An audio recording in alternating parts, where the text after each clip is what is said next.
میں نے 80% یہودیوں کو اس دنیا سے ختم کر دیا ہے اور 20% کو چھوڑ رہا ہوں۔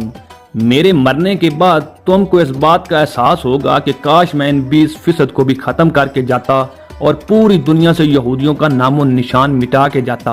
ناظرین، یہ الفاظ تھے اڈولف ہٹلر کے۔ ہٹلر کا نام سنتے ہی ذہن میں یہ خیال آتا ہے کہ اس نے بڑے پیمانے پر یہودیوں کا سرعام قتل کیا، مگر آخر ہٹلر یہودیوں سے اتنی نفرت کیوں کرتا تھا اور اس نے یہودیوں کو جرمنی سے کیوں نکالا؟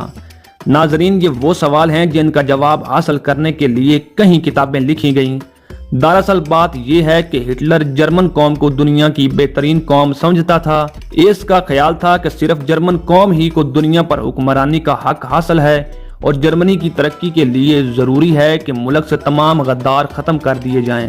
ہٹلر یہودیوں کو انسانی ترقی میں رکاوٹ سمجھتا تھا۔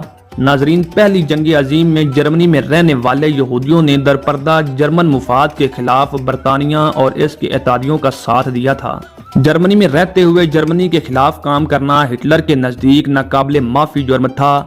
وہ ان کی پرانی تاریخ سے بھی واقف تھا کہ کیسے انہوں نے اللہ کے پیغمبروں سے بد اخلاقی کی، اور ایک عیسائی ہونے کے ناطے وہ اس بات سے بھی واقف تھا کہ یہودی علماء ہی تھے جنہوں نے حضرت عیسیٰ علیہ السلام کو پھانسی دلوانے میں کلیدی کردار ادا کیا تھا۔ اس لیے وہ انہیں ایک لعنت زدہ قوم سمجھتا تھا اور دنیا کو یہودیوں سے پاک کر دینا چاہتا تھا۔ یہودی عیسائیوں کی طرح حضرت عیسیٰ علیہ السلام کو خدا کا بیٹا نہیں مانتے تھے، اور عیسائی حضرت عیسیٰ علیہ السلام کی خدائیت کو ماننے کے اس انکار کو بھی تکبر کی نشانی سمجھتے تھے۔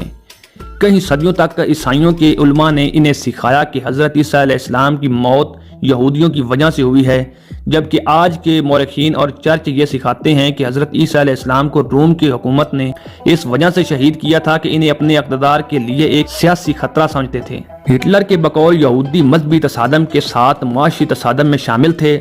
جرمن حکمرانوں نے یہودیوں پر پابندیاں لگا دیں اور ان پر مخصوص ملازمت کرنے اور زمین کی ملکیت حاصل کرنے پر پابندی عائد کر دی، جبکہ انہیں کاروباری سود خوری اور پیسے کے سود سمیت لین دین کی اجازت نہیں دیتے تھے۔ اس کے بعد ہٹلر تک ایک خط پہنچایا گیا جس میں یہ کہا گیا کہ یہودی پوری دنیا پر قبضہ کرنے کی سازش کر رہے ہیں۔ ان دستاویزات میں عالمی یہودی لیڈروں کی ایک میٹنگ کے کومنٹس شامل کیے گئے، جن میں انہوں نے پوری دنیا پر قابض ہونے کے منصوبوں کو حتمی شکل دینا، اور ان میں یہ واضح تھا کہ یہودی خفیہ تنظیموں اور ایجنسیوں کے ذریعے سیاسی جماعتوں، مشت اور اخبارات اور عوامی رائے کو کنٹرول کرنا اور اپنے مقاصد کے لیے استعمال کرنا چاہتے تھے۔ اس خط کو دنیا کے مختلف ممالک میں شائع کیا گیا، جن میں ریاست متحدہ امریکہ بھی شامل تھا۔ نومبر 1938 کی رات کو رات بھر میں یہودیوں کے خلاف تشدد شروع ہو گیا۔ بظاہر کسی منصوبے کے تحت نہیں ہوا تھا، یہ ایک یہودی کے ہاتھوں پیرس میں جرمن افسر کے قتل پر جرمنوں کے غصے کا نتیجہ تھا۔ 2 دنوں میں 2050 سے زائد یہودی عبادت گاہ جلائی گئیں، 7000 سے زائد یہودی کاروبار میں لوٹ مار کی گئی اور انہیں تباہ کر دیا گیا۔ درجنوں یہودیوں کو مار دیا گیا اور یہودی قبرستانوں، ہسپتالوں اور گھروں کو لوٹا گیا، جبکہ پولیس اور فائر بریگیڈ کی گاڑیاں دیکھتی رہیں۔ سڑکوں پر بکھرے ہوئے دکانوں کی کھڑکیوں کے شیشے پڑے تھے۔ اس کی وجہ سے اس رات کو کرسٹل لائٹ یعنی ٹوٹے ہوئے شیشوں کی رات کہا جانے لگا، مگر اس کے بعد اگلی صبح جرمنی کے 30,000 یہودی مردوں کو یہودی ہونے کے جرم میں گرفتار کر کے ریاستی کیمپوں میں بھیجا گیا، جہاں ان میں سے سینکڑوں افراد مر گئے۔ یہودی عورتوں کو بھی گرفتار کر کے مقامی قید خانوں میں بھیجا گیا۔ یہودیوں کے کاروباروں کو اس وقت تک دوبارہ کھولنے کی اجازت نہ دی گئی جب تک کہ ان کا انتظام غیر یہودیوں کے ہاتھوں میں نہ دیا گیا ہو۔ یہودیوں پر بین لگا دیے گئے، جس کی وجہ سے ان کے گھروں سے نکلنے کے اوقات محدود ہو گئے۔ بچوں، بوڑھوں اور نوجوانوں کی زندگی اور بھی مشکل ہو گئی۔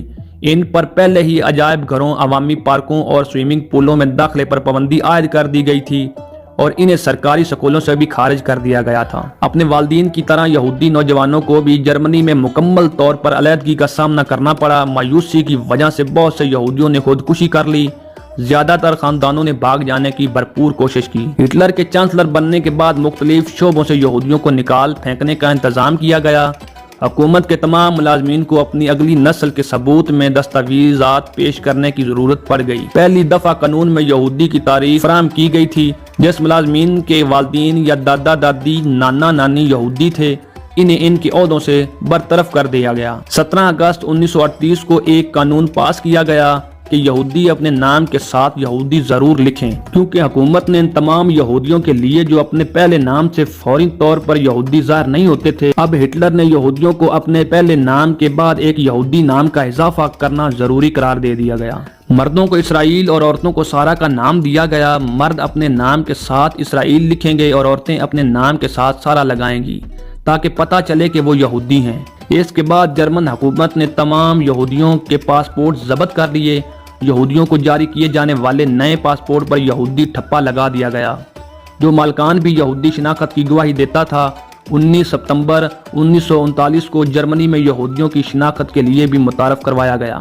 یہودیوں کی یہ نسل کشی ہولوکاسٹ کہلاتی ہے اور لوگ اس ایک لفظ کا استعمال نہیں کرتے جس کے استعمال پر پابندی ہے۔ دنیا کے دیگر ممالک ایسے ہیں جن میں اگر یہ الفاظ بولتے یا استعمال کرتے ہیں تو 3 سے 10 سال کی سزا آپ کو ہو سکتی ہے۔ اگر آپ سوشل میڈیا پر اس لفظ کا استعمال کرتے ہیں تو آپ کا اکاؤنٹ بلاک کر دیا جائے گا۔ انہوں نے اس لفظ کا بڑا ناجائز فائدہ اٹھایا اور اپنی اس نسل کشی کا اتنا چرچا کیا کہ ساری دنیا، یہاں تک کہ جرمن بھی یہودیوں سے مل کر آج تک آنسو بہاتے ہیں۔ لیکن ہٹلر کے برسوں پہلے کہے ہوئے الفاظ آج سچ ثابت ہو رہے ہیں کہ میں پوری دنیا سے 80% یہودی ختم کر کے جا رہا ہوں اور 20% چھوڑ کے جا رہا ہوں۔ میرے مرنے کے بعد تم کو احساس ہوگا کہ کاش ہٹلر یہ 20% بھی ختم کر کے جاتا، کیونکہ یہ لعنت زدہ قوم ہے جو پوری دنیا میں فساد پیدا کرے گی، اور ہٹلر کی ہر کہی ہوئی بات آج سچ ثابت ہو رہی ہے۔ اور اس کے بعد دوبارہ تاریخ کو دہرایا گیا، لیکن اس بار جرمن نے نہیں بلکہ یہودیوں نے تاریخ کو دہرایا۔ اور اسی طرح فلسطین کے مسلمانوں پر ظلم کیا جا رہا ہے۔ آج مسلمان بچے یتیم کیے جا رہے ہیں، بچوں کے سامنے ماں باپ کا قتل کیا جا رہا ہے، اور مسلمان عورتوں کی عزت لوٹی جا رہی ہے۔ آج پوری امت مسلمہ کی کمزوری کا مذاق اڑایا جا رہا ہے۔ اے ایٹمی طاقت رکھنے والے مسلم حکمرانوں، تمہاری دستار پہ تھو، تمہارے اس دکھاوے کی طاقت پر لعنت، تمہارے ان ہتھیاروں پہ تھو۔ Thanks for watching. اللہ حافظ۔